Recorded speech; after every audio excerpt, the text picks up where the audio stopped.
ચાલો વિદ્યાર્થી મિત્રો નમસ્કાર। તો લાસ્ટ લેક્ચરની અંદર આપણે સંકરણ છે સંકરણની વાત કરી। હવે ત્યાર પછીનો જે ટોપિક છે એ ટોપિક આપણે સમજાવી દીધેલો છે, ખાલી આપણે એની અંદર અહીંયા ખાલી આપણે વાત કરવાની છે। જે તમને સંકરણ સમજાવ્યું એના ઉપરથી એના ચુંબકીય ગુણધર્મ છે, તો એ ચુંબકીય ગુણધર્મ અહીંયા તમને ટોપિક આપ્યો છે કે ભાઈ એના ચુંબકીય ગુણધર્મ છે, ચુંબકીય ગુણધર્મ સવર્ગ સહસંયોજનોના ચુંબકીય ગુણધર્મ। તો આપણે બધાને ખબર છે કે ભાઈ જો ઇલેક્ટ્રોન છે એ શું હોય, બધા જ ઇલેક્ટ્રોન છે એ ઇલેક્ટ્રોન યુગ્મિત હોય। શું હોય? યુગ્મિત।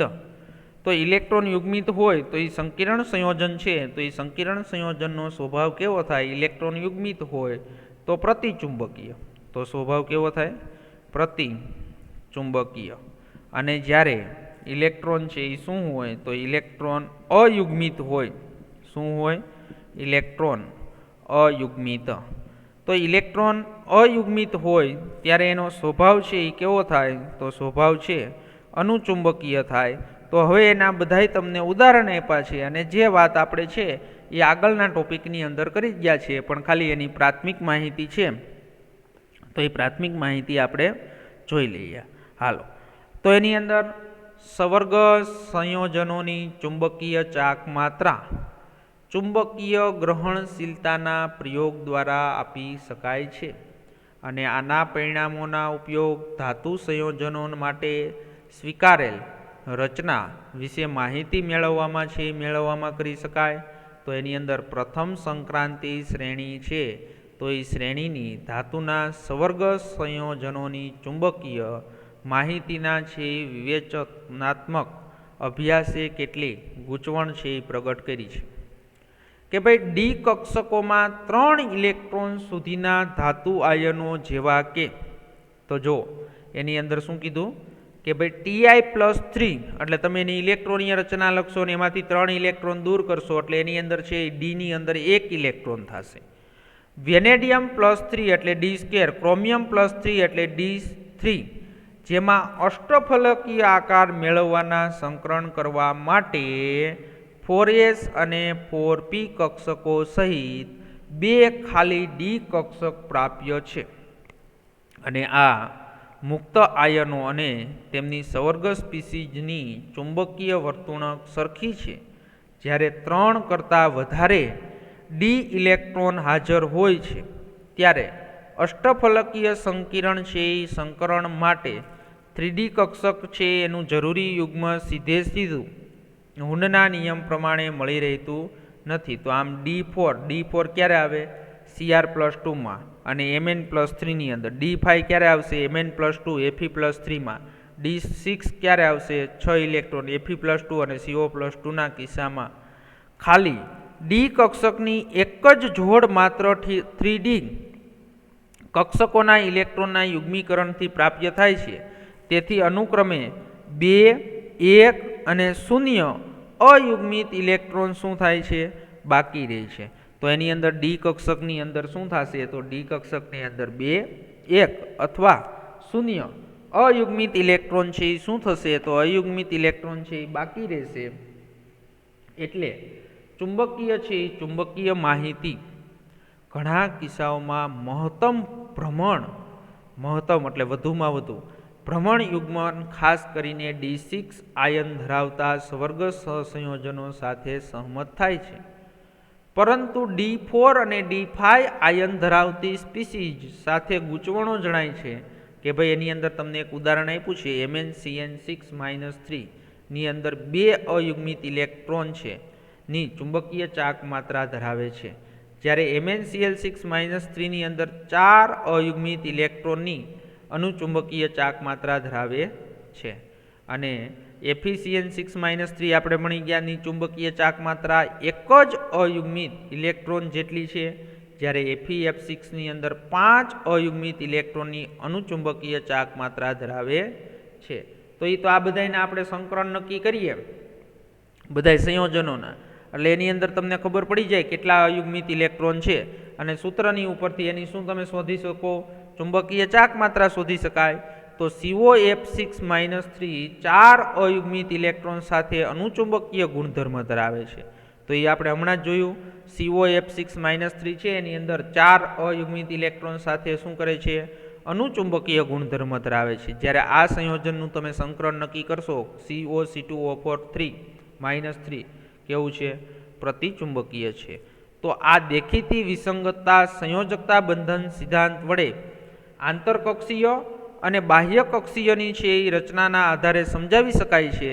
અને જ્યારે MnCN6-3 FeCN6-3 અને COC2O4 3 નું સંકરણ, આ બધાનું સંકરણ તમે નક્કી કરશો એટલે DsP3 સંકરણ સમાવિષ્ટ છે. એની અંદર કઈ કક્ષકો? તો આંતરકક્ષીય સંકીર્ણ છે. અને આગળના બે સંકીર્ણ છે એ અનુચુંબકીય છે અને પછીનું સંકીર્ણ છે એટલે કે આ ત્રીજું પ્રતિચુંબકીય છે. તો બીજી તરફ આપણે ઉદાહરણ જોતા MnCl6-3 FeF6-3 COF6-3 એનું સંકરણ કયું છે? sp3d સંકરણ. તો જો એ મેં તમને હમણાં જ સમજાવ્યું હતું કે તમે આમ લખો d2sp3 એટલે એની અંદર આ કઈ કક્ષક છે? 3D કક્ષક છે. તો 3D કક્ષક હોય તો એને આંતરકક્ષીય શું કહેવાય? એને આંતરકક્ષીય. શું કાને આંતરકક્ષીય સંકીર્ણ સંયોજન કહેવાય?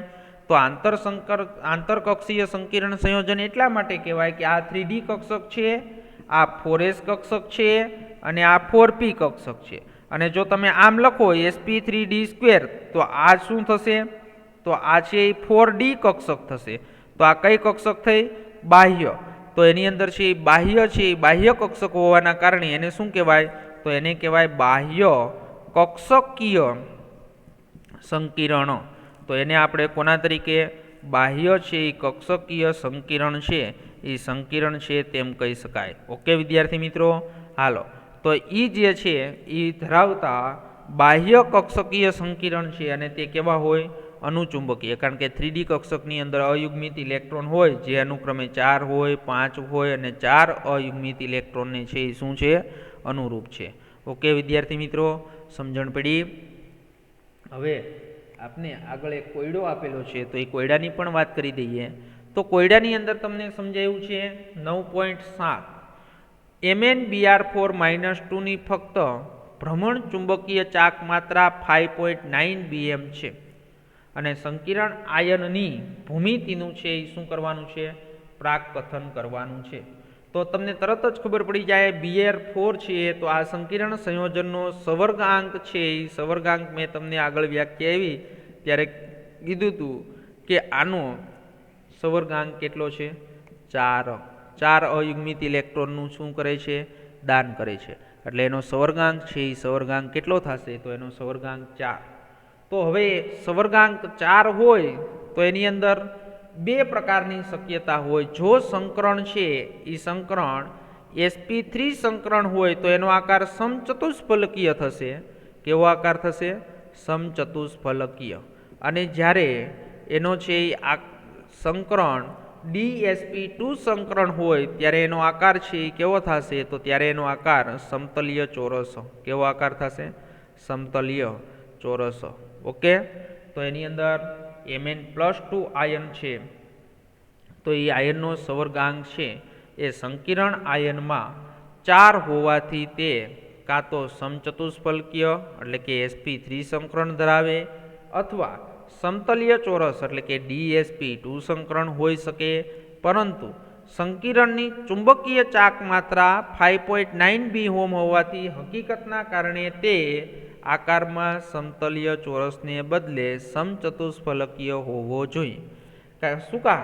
જો સંકરણ નક્કી કર્યા વગર તમને ખબર પડી ગઈ કે એનો આકાર છે એ સમચતુષ્ફલકીય હોવો જોઈએ. કોને? તે આકાર સમતલીય ચોરસને બદલે સમચતુષ્ફલકીય હોવો જોઈએ.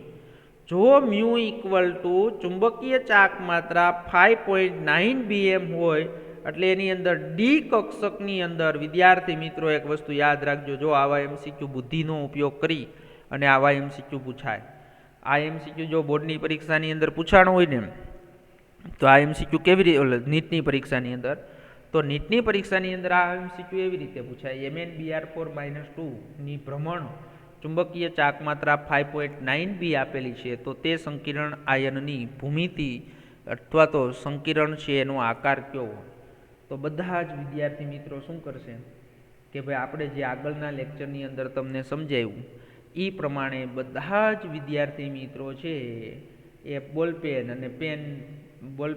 અને કાગળ લઈ રફકામ લઈ અને મળશે એની અંદર Mnની ઇલેક્ટ્રોનની રચના લખશે, પછી Br ઇલેક્ટ્રોન યુગ્મ આપશે, પછી એને ખબર પડશે કે હવે સંકરણ sp3 આવ્યું ને પછી એમ ટીક કરશે સમચતુષ્ફલકીય.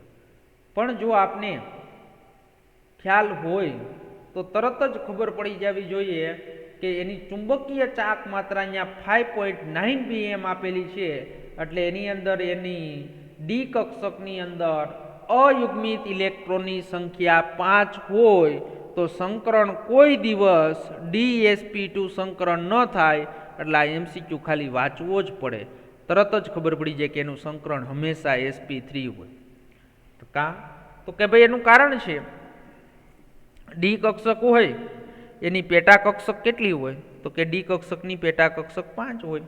તો એની અંદર જો ડી કક્ષકની અંદર અયુગ્મિત ઇલેક્ટ્રોનની સંખ્યા 5 હોય, શેની હોય? અયુગ્મિત ઇલેક્ટ્રોનની સંખ્યા 5 હોય તો ડી કક્ષક તો અયુગ્મિત ઇલેક્ટ્રોનથી ભરાયેલ છે. બીજું જોવાનું કે ભાઈ Br બધામાં પછી આવું નહીં જોતા, Br છે એ નિર્બળ લિગેન્ડ છે. નિર્બળ લિગેન્ડ છે એટલે આ ઇલેક્ટ્રોનનું યુગ્મીકરણ કરી શકે નહીં. તો હવે લિગેન્ડને ઇલેક્ટ્રોન યુગ્મનનું દાન કરવું છે તો ડી કક્ષક તો અર્ધપૂર્ણ ભરાયેલી છે, તો લિગેન્ડ અહીંયા દાન ન કરી શકે. તો આગળની કઈ કક્ષક? S અને 3 છે એ કઈ હોય? પી કક્ષકમાં દાન કરે 4 Br, એટલે એનું સંકરણ છે એ શું થાય? તો સંકરણ છે એ sp3 જ સંકરણ થાય. તો આવી રીતે ચુંબકીય ચાક માત્રાના મૂલ્ય ઉપરથી પણ તમને ખબર પડી જાય. એટલે તમારે નીટની એક્ઝામની અંદર જો આવી નાની નાની બાબતોનું ધ્યાન રાખો તો તમારું પેપર છે એ તમને બધાને ખબર છે કે ભાઈ 720 માર્ક્સનું પેપર 3 કલાકની અંદર પૂર્ણ કરવાનું હોય. તો આવી નાની નાની બાબતોના થોડાક તમને MCQ કેમેસ્ટ્રીની અંદર 45 હોય તો એમાંથી 4-5 MCQ આવા તમને જોવા મળે કે જો એની અંદર તમે બુદ્ધિનો ઉપયોગ કરો તો એની અંદર ટાઈમ છે એ ટાઈમ તમારો વધે. તો એ બીજા મોટા MCQ છે એ સોલ્વ કરવા માટે તમે એ ટાઈમ વધારે આપી શકો અને પેપર છે એ તમારું છે 3 કલાકની અંદર 720 માર્ક્સનું પેપર પૂર્ણ થઈ જાય. ઓકે, તો આવી બધી ધ્યાનમાં બાબતો છે, બાબતો ધ્યાનમાં રાખવાની. કારણ કે ડી કક્ષકોમાં 5 અયુગ્મિત ઇલેક્ટ્રોનની હાજરીના કારણે એનું સંકરણ છે એ હંમેશા sp3 થશે અને sp3 સંકરણ હોવાના કારણે એનો આકાર છે એ કેવો થશે? સમચતુષ્ફલકીય. ઓકે વિદ્યાર્થી મિત્રો, કમ્પ્લીટ. હાલો, તો એની અંદર આપણે આગળ વાત કરીએ તો આગળ આપણે સમજવાનું છે સંયોજકતા બંધનવાદ. જે વીબીટી થિયરી જે આપણે અભ્યાસ કરી ગયા, તો વીબીટી થિયરી છે તો એની મર્યાદાઓ લિમિટેશન છે એ લિમિટેશન આપણે સમજવાની છે. તો એની અંદર સંયોજકતા બંધનવાદ છે તો એ સંયોજકતા બંધન સિદ્ધાંતની મર્યાદાઓનો આપણે અભ્યાસ કરવાનો છે. તો એની અંદર વીબી સિદ્ધાંત મહદ અંશે છે એ સવર્ગ સહસંયોજનની બનાવટ, રચના અને ચુંબકીય વર્તુણક છે એ વર્તુણક સમજાવી શકે છે, પરંતુ નીચેની કેટલીક બાબતો છે તો એ સમજાવવામાં છે એ વીબીટી છે વેલેન્સ બોન્ડ થિયરી છે એ સક્ષમ નથી. તો એની અંદર કે ભાઈ તે ઘણી બધી ધારણાઓનો સમાવેશ કરે છે. તો તે ઘણી બધી છે એ શું કરવાનું? ધારણાઓ. એની પ્રાયોગિક માહિતી છે એ પ્રાયોગિક માહિતી અને સૈદ્ધાંતિક માહિતી આપતું ન હોય તો એને ઘણી બધી છે એ શું કહેવાય? ધારણાઓનો સમાવેશ કરે છે. ઓકે, હાલો, તો તે ચુંબકીય માહિતીનું જથાત્મક અર્થઘટન આપી શકતો નથી. એટલે આપણે તો જે ચુંબકીય ચાક માત્રાની વાત કરી તો એની માહિતીનું જે જથાત્મક અર્થઘટન છે એ પણ આ સિદ્ધાંત વીબીટી સિદ્ધાંત છે એ સમજાવી શકતો નથી. અને આપણે અત્યાર સુધી જે સંયોજનોનું સંકરણ નક્કી કર્યું એની અંદર ક્યાંય રંગની વાત કરવામાં નથી આવી. તો ત્રીજો મુદ્દો એ પણ છે કે ભાઈ ત્રીજા મુદ્દાની અંદર વાત કરી સવર્ગ સહસંયોજનો દ્વારા પ્રદર્શિત રંગને છે એ રંગને પણ સમજાવી શકતો નથી. તો આપણે જે આગળ વીબીટીની વાત કરી તો એની અંદર છે એ સવર્ગ સહસંયોજનોનો રંગ કેવી રીતે પ્રદર્શિત થાય છે અથવા કેવો રંગ છે તેની પણ વાત કરતું નથી. હાલો વીબીટી સવર્ગ સહસંયોજનની ઉષ્માગતિકીય અથવા ગતિકીય સ્થાયીતા વિશે પણ જથ્થાત્મક છે એ જથ્થાત્મક અર્થઘટન છે એ આપતો નથી. તો એ પણ આપણે વાત નથી કરી કે ભાઈ સવર્ગ સહસંયોજનોની ઉષ્માગતિકીય અથવા તો રાસાયણિક ગતિકીય સ્થાયીતા છે એના વિશે પણ છે એ સમજાવી શકતો નથી. ઓકે. અને ત્યાર પછી પાંચમી કે ભાઈ ચાર સવર્ગાંક સંકીર્ણના સમચતુષ્ફલકીય અને સમતલીય ચોરસ બંધારણ વિશે કોઈ ચોક્કસ પ્રાકથન છે એ કરી શકતો નથી. એટલે જેનો સવર્ગાંક 4 હોય તો એ સંકીર્ણ છે એનો આકાર કાં તો સમચતુષ્ફલકીય હોય અને કાં તો આકાર છે એ સમતલીય ચોરસ હોય તો એનું પણ ચોક્કસ છે એ પ્રાકથન કરી શકતો નથી. અને ત્યાર પછી કે ભાઈ તે નિર્બળ અને પ્રબળ લિગેન્ડ વચ્ચેનો ભેદ પણ છે એ પાડી શકતો નથી. તો એની અંદર વિદ્યાર્થી મિત્રો આપણે આ 6 મુદ્દાઓ જે છે તો એ 6 મુદ્દાઓનો જે આપણે અભ્યાસ કર્યો તો તે 6 મુદ્દાઓ છે એ વેલેન્સ બોન્ડ થિયરી છે. તો એ વેલેન્સ બોન્ડ થિયરીના શું છે તો વેલેન્સ બોન્ડ થિયરીની મર્યાદા છે. ઓકે.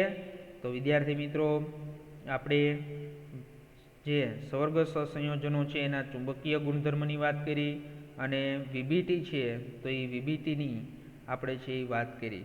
તો હવે ત્યાર પછીનો જે ટોપિક છે તો એ ત્યાર પછીના ટોપિકની અંદર સ્ફટિક ક્ષેત્ર સિદ્ધાંત છે. તો એ સ્ફટિક ક્ષેત્ર સિદ્ધાંત જે મોસ્ટ આઈએમપી છે તો એ જે મોસ્ટ આઈએમપી છે એને આપણે કહીશું કે CFT, જેને ઇંગ્લિશની અંદર આપણે કહીશું ક્રિસ્ટલ ફિલ્ડ થિયરી. શું કહેશું આપણે? Crystal field theory. તો એ ક્રિસ્ટલ ફિલ્ડ થિયરી છે તો એની અંદર જે સિદ્ધાંત છે એ જે આપણે વીબીટી સિદ્ધાંત છે એની જે મર્યાદાઓ છે એ મર્યાદાઓ અમુક પ્રકારની મર્યાદાઓ છે એ દૂર કરતો સિદ્ધાંત છે એ CFT છે.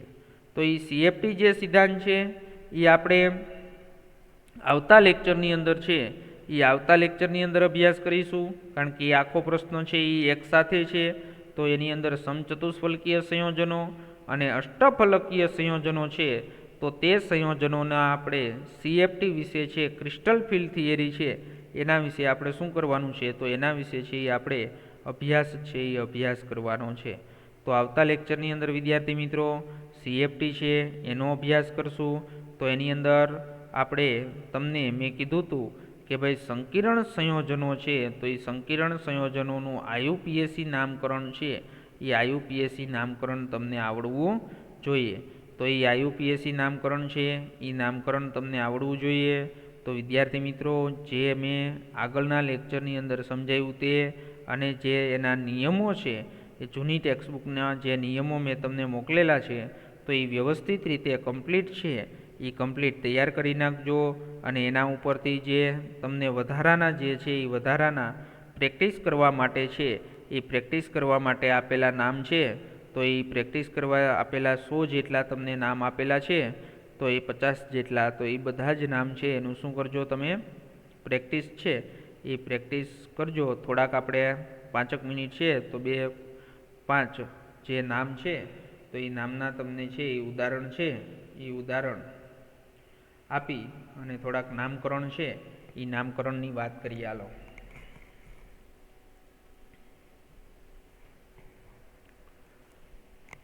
તો એની અંદર બધા જ નિયમો છે એ નિયમો તમે તૈયાર કરી નાખો અને નિયમો તૈયાર કર્યા પછી એની પ્રેક્ટિસ કરો એટલે ઓટોમેટિક તમને આવડી જાય. તો થોડાક સંકીર્ણ સંયોજન છે એની પ્રેક્ટિસ હું તમને કરાવું. K2COF4. હવે જો આ આપણું શું છે સવર્ગ સ્પીસીઝ અને આ આપણો છે પ્રત્યાયન.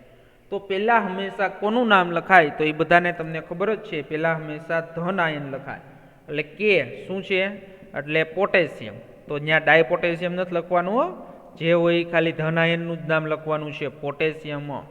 તો પોટેશિયમ હવે એની અંદર તમને બધાને ખબર છે કે આ ફ્લોરિન છે આપણો શું છે તો ફ્લોરિન છે એ ફ્લોરિન શું છે લિગેન્ડ છે. તો કેટલા લિગેન્ડ છે તો 4. તો 4 હોય એટલે શબ્દ શું લખાશે ટેટ્રા.